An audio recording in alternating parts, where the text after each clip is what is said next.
Hola amigos, soy Janie, esto es Fincate, bienvenidos.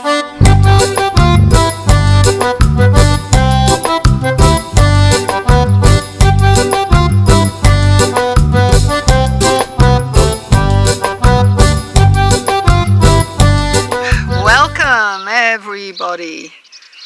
I'm back in the garden and I'm suffering something terrible with sort of like hay fever symptoms. It's I actually have rhinitis, inflammation of the mucous membranes in the nose and the sinuses,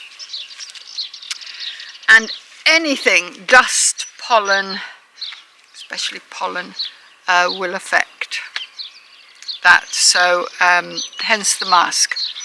I can take it off for a little while. Okay, what am I doing today? Well, I thought I would catch up with a little bit of garden work. There's actually some wildflowers in the garden. They're not supposed to be here. We've been so dry, I've had to water the garden.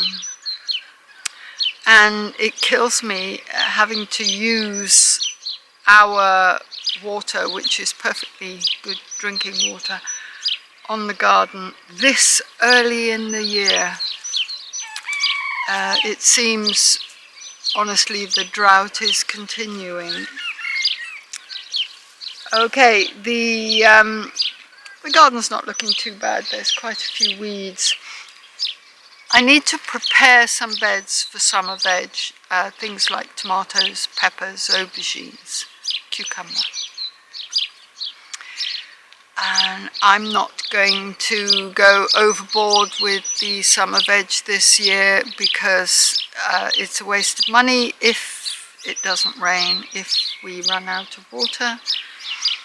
Lettuce, maybe. My iceberg lettuce that miraculously survived a very cold winter is not so great, and I think probably I could do with some more lettuce. So, in order to prepare the beds, I'm going to remove the old broccoli, the spinach. I got fed up of the spinach in the end, so quite a lot of it I didn't bother eating, which is a bit of a shame. Waste, you see, waste not, want not, but I'm going to give that to the chickens. If you guys watched my video of the beautiful spring flowers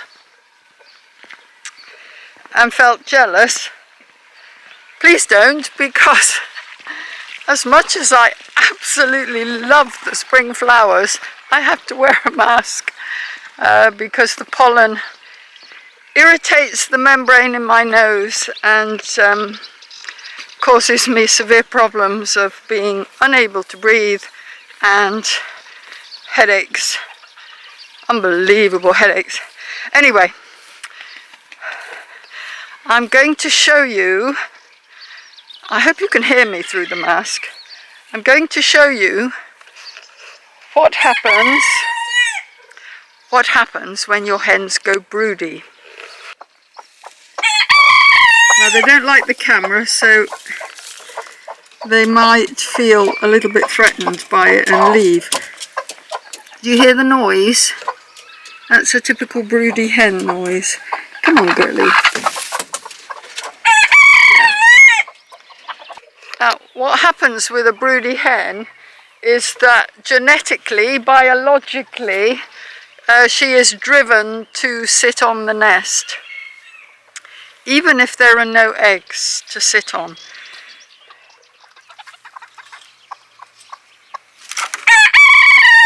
There she goes, back in. While they're broody, they stop laying, of course, which means production goes down. Even though there are no eggs for her to sit on, she will just sit there. A normal gestation period for the eggs is 21 days, But a broody hen can sit for a lot longer than that before she finally gives up. It's annoying because the other hens quite often feel intimidated and won't lay in the nest, which means you start finding eggs everywhere, all over the place. So I have 2 broody hens there, and I actually have another broody hen up with Frodo, and she's not sat on eggs either. Okay guys,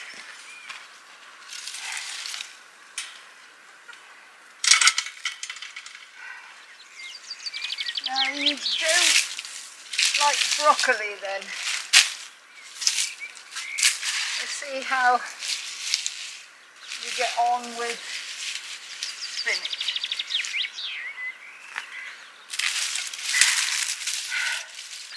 There's a broody girl in there as well.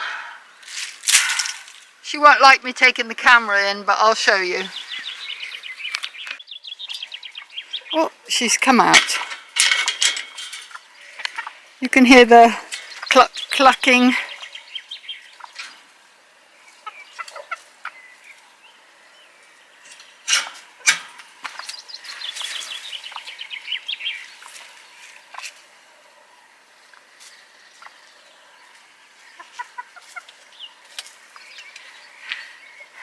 The sort of boop boop boop noise is what they do to sort of comfort each other, and they're basically saying everything's fine. And then the cluck cluck cluck noise from this brown girl here is her broody sound. Let's have a look and see if there's actually an egg. Because she's broody, she won't be laying, but the other girl should be laying.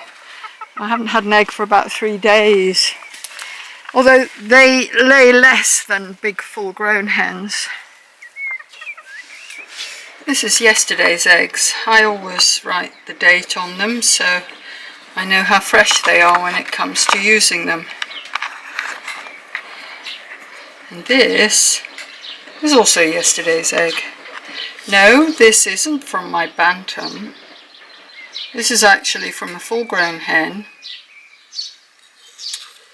But this is what happens when your hens get old. And when I say old, I mean older than 2 years. If you are gardening in a traditional way, now would be the time that you would dig over the beds, sort of the equivalent of ploughing. This actually is not good for the soil, not here anyway, because what that does is it takes soil that is more moist from underneath to on top, which then dries out and you're left with the sort of desert, really. The aim here is to pull out anything I don't want, that's weeds and the old winter veg, and then just cover it with another layer of manure, and then it's well rotted manure. And then next week I'm going to go and get some little tomato plants and peppers and courgettes and all the kind of traditional summer stuff, and I will just pop it in. I still have not sorted out the shade situation, but it's imminent. There is another job that I have to do very soon.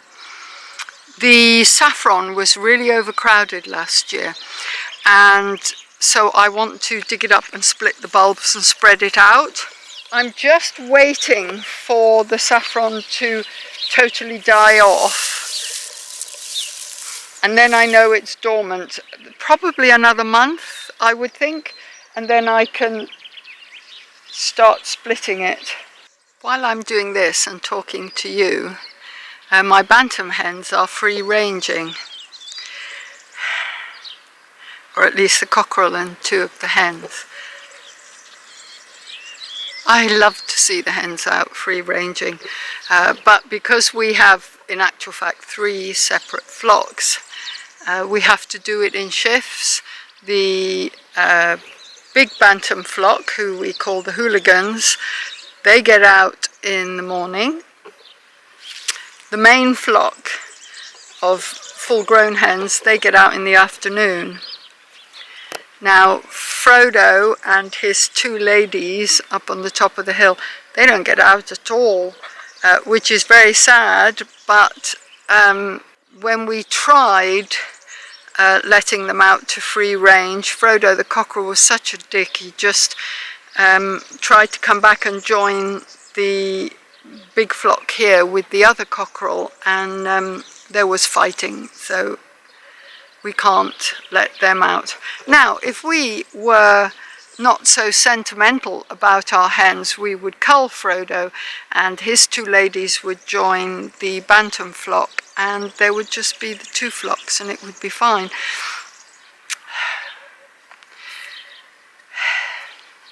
Yeah. Why do we bother free ranging them at all?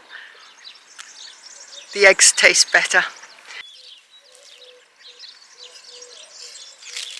Onto that bed will go a layer of manure, and then I may cover it with straw. The straw in the hen house needs changing, so that might be a good idea. And then into there, I think is going to go courgettes, maybe pumpkins.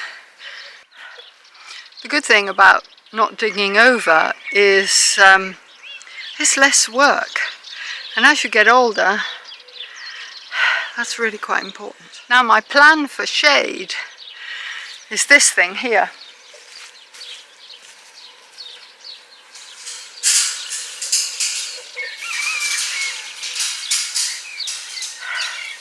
This is the metal that they put into concrete to reinforce it, and it's very bendy, and I'm hoping to make an arch which I can then cover with shade. I have a smaller one which I grew some ornamental gourds up one year, and it worked really well, and I was able to grow lettuce all the way through the summer because I was growing it in shade underneath. But I won't be growing gourds this year. They take far too much water and you can't eat them. My neighbour is strimming. I think it is strimming. So I'm actually going to go in because there's far too much dust in the air. Thank you so much for watching. If you liked the video, please hit the like button. YouTube shows my video to more people, the more people like my videos. It's a vicious circle, really. And also, please subscribe. It doesn't cost you anything to hit the subscribe button. You don't have to be notified every time I put a film up. I only put a film up roughly once a week. I try not to make them more than 10-15 minutes at the most. I hope people don't get bored. Yeah, if I get to 1,000 subscribers, then I can monetize the channel, which means that I get a few cents every time somebody watches an advert. It doesn't mean that you will get more adverts. It just means that the adverts you do get could earn me some money, which would be really nice. I'll see you the next time, hopefully with some exciting news about the installation of the composting loo. I know I say exciting, you're probably not very excited about that at all. The waterworks, it's an ongoing thing. Yeah, follow along and see how we're doing. Take care, everybody. Bye now.